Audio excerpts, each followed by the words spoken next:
Algérie, Soudan, Bénin et Togo, ce sont les 4 pays dont on parle ce soir avec Germain Pouli, directeur de publication de Togo Réveil, Sylvestre Béni, directeur de publication de La Manchette, et Kofi Kanitom, acteur de la société civile.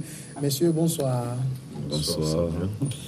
Nous allons en Algérie. Le président algérien par intérim Abdelkader Ben Salah a signé un décret fixant au 4 juillet l'élection présidentielle dans le pays, où le chef de la puissante armée a mis en garde mercredi les manifestants contre la poursuite de leur mouvement de contestation du régime. L'Algérie est le théâtre depuis le 22 février de manifestations monstres qui réclamaient dans un premier temps le départ d'Abdelaziz Bouteflika au pouvoir depuis 20 ans, qui a fini par démissionner le 2 avril. Les contestataires réclament désormais la fin du système. Abdelkader Ben Salah, chef de l'État, a prononcé le mardi 9 avril 2019, jour de la prise de fonction, à la signature du décret présidentiel portant convocation du corps électoral à la date à l'élection présidentielle fixée au 4 juillet 2019, a indiqué la présidence dans un communiqué cité donc par l'agence APS, l'agence officielle algérienne. Sylvestre Béni, malgré les rodomontades de la rue, la transition est en cours. Oui, je me dis, est-ce que cette transition ira jusqu'à son terme, parce que la rue continue pas à gronder. Vous savez, nous avons tellement épilogué là-dessus. Les Algériens ne veulent pas uniquement le départ de Bouteflika, mais du système. Ce système l'a installé depuis plus de 30 ans, depuis la création même de ce parti-là, au Caire, en Égypte, où ils ont lutté pour l'indépendance. Mais après, le système est resté, parce qu'ils ont quand même presque chassé les islamistes et tout. Donc, le système demeure avec un conseil et tout ce que nous connaissons. Maintenant, aujourd'hui, les Algériens veulent expérimenter une nouvelle chose, ils veulent expérimenter d'autres choses. Donc voilà pourquoi ils demandent le départ du système. Parce que le président par intérim, je crois qu'il est aussi le président du Sénat. Oui, c'est à ce titre qu'il est devenu président. Il a fait presque 17 ans avec Bouteflika qui fait 30 ans de pouvoir. Donc vous comprendrez aujourd'hui que c'est un pilier du système. Or, les gens veulent véritablement sortir donc de ce système-là. Donc voilà, la rue continue pas à gronder, mais on verra véritablement ce que ça va donner. Mais sauf que les Algériens, aujourd'hui, la manifestation monte même en flèche. Donc on va voir ce que ça va donner. Si véritablement ils vont laisser à ce que du moins le peuple même décide de sa transition. Alors, Kofi Kanitom, c'est vrai que les manifestants continuent par demander que tout le système dégage, mais quand les élections sont fixées au 4 juillet, on aura le temps, le peuple aura le temps de se choisir son dirigeant. Merci. Naturellement, c'est une lecture qui s'apparente un peu à ce que nous avons vu ici quand au Zimbabwe, Robert Mugabe était parti et que rapidement Emerson avait récupéré la situation et organisé dans un délai raisonnable, peut-être acceptable par la communauté, des élections. C'était dans le but. Quand vous lisez, on a l'impression que l'Afrique se ressemble partout. Parce que les régimes, les systèmes ne veulent pas s'effacer. Donc, au sein de ce système, il y a des conservateurs qui existent toujours. Et quand le numéro 1 est ébranlé, il sort un deuxième du rang qui prend sa place et qui essaie de protéger tout ce qui a été fait. Et ce qui m'amène à dire qu'il va falloir maintenant que les méthodologies utilisées jusque-là et qui n'ont jamais abouti à un réel changement de régime, et puis quand vous voyez là où les régimes ont été plus ou moins changés, c'est là où des acteurs extérieurs sont venus agir. Ce n'est que des acteurs des acteurs externes qui ont agi. Ce n'est pas toujours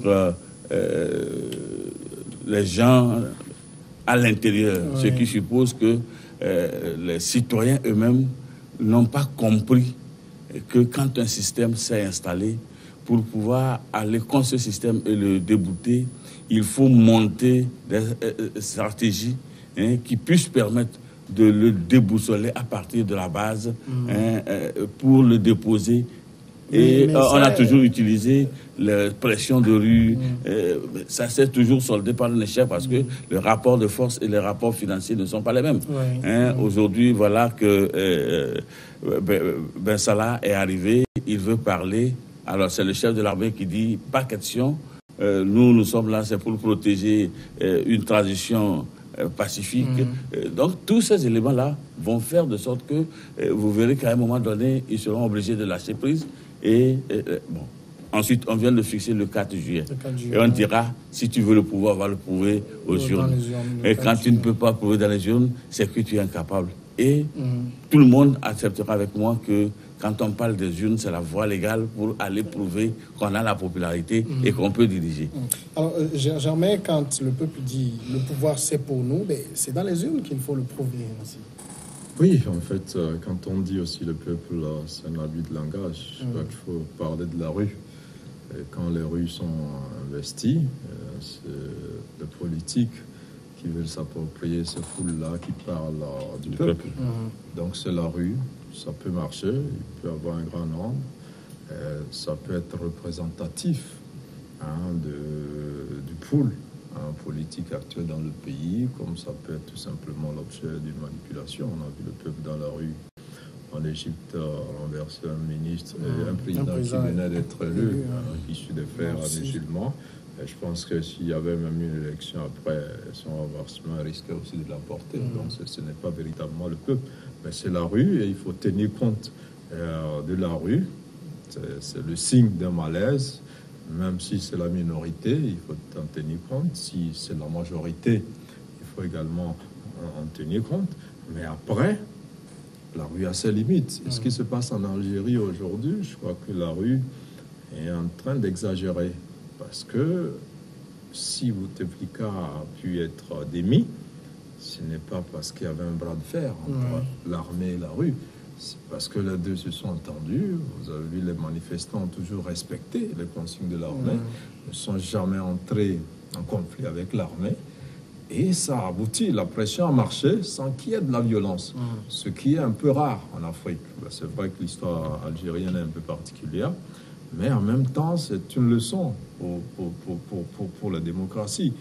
Mais vous savez que depuis que la rue en Algérie exige le départ du président du Sénat, qui est le successeur constitutionnel du chef de l'État, l'armée a commencé par disperser les manifestations. Ça veut dire qu'ils ne s'entendent plus, parce que l'armée dit « nous ne voulons pas gérer une transition en dehors des institutions constitutionnelles. Ce que la loi a prévu, c'est ce que nous voulons faire. Ailleurs, l'armée aurait pu faire. Peut-être on en parlera avec ce qui se passe au Soudan, ce qui s'est passé un peu au Mali, en Guinée et tout ça. L'armée, même au Burkina, avant que Zidane se rétracte pour revenir, les armées sont tentées de prendre le pouvoir et de gérer des périodes de transition qui durent. Mais là, l'armée s'est ingérée dans ce débat pour mettre de l'ordre et mettre la pression sur le président qui n'était plus capable de diriger le pays pour qu'il laisse la place. Donc, pour que dans les conditions prévues par la Constitution, sa succession puisse être assurée donc dans les 90 jours, et c'est ce que le nouveau président par intérim a annoncé pour le 4 juillet prochain. Sylvestre, de toute façon, le scrutin du 4 juillet prochain, Abdelkader Ben Salah ne peut pas être candidat. Président par intérim, il a également des pouvoirs très très limités, mais de quoi la rue a peur finalement? Non, je l'ai dit d'entrée, la rue a peur du système. La rue a peur du système. Aujourd'hui, le seul problème qui existe aujourd'hui en Algérie, c'est que les gens veulent expérimenter autre chose. Ce système-là, le système Bouteflika, le système FLN, existe depuis des lustres, depuis plus de 30 ans, voyez-vous. Donc, aujourd'hui, les gens veulent sortir de ce cliché-là. Parce qu'ils ont tendance à croire... Est-ce que ce n'est pas l'occasion qui est donnée le 4 juillet de sortir, s'ils le veulent vraiment, du système? Non, ils ont tendance à croire qu'aujourd'hui, peut-être que, c'est vrai, il y aura des élections, mais c'est un autre Bouteflika qui sera venu donc du système, qui sera encore là. Donc, en quelque sorte, Bouteflika est parti, mais vive Bouteflika. Voyez-vous, donc aujourd'hui, il veut véritablement sortir de ce cliché. Même je me demande comment est-ce que la rue pourra influencer justement ce système, parce que il n'y a presque pas d'opposants et farouches traditionnels à Bouteflika. Si les gens doivent se positionner, ils ne peuvent que venir donc du système. Voyez-vous? Donc c'est là où ça devient un peu compliqué. Et là, je crains véritablement qu'à un moment donné, peut-être que l'armée sera obligée de passer par une méthode forte. Et là, ça risque de gâcher la fête, si on peut le dire ainsi, parce que jusque-là, l'armée a joué sa partition et c'est salutaire. Mais à un moment donné, parce que l'armée veut quand même se donner une certaine image, nous voulons agir, mais dans le cas des institutions, il faudrait quand même laisser les tests ou les lois qui puissent quand même prévaloir sur la situation.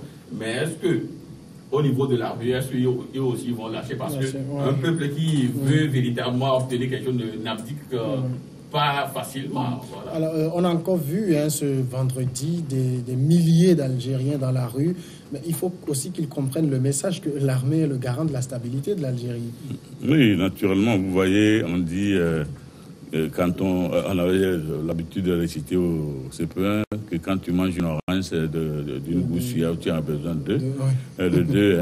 Donc, étant donné qu'ils ont pu, avec cette pression, faire partir le président, ils se disent encore investis de cette force pour pouvoir aller même jusqu'à attenter aux institutions républicaines qui existent. C'est là où, en réalité, les leaders d'opinion, les leaders politiques doivent vraiment agir pour pouvoir discipliner le peuple. D'accord, je vous propose de maintenir le fil de cette analyse. On marque la première pause.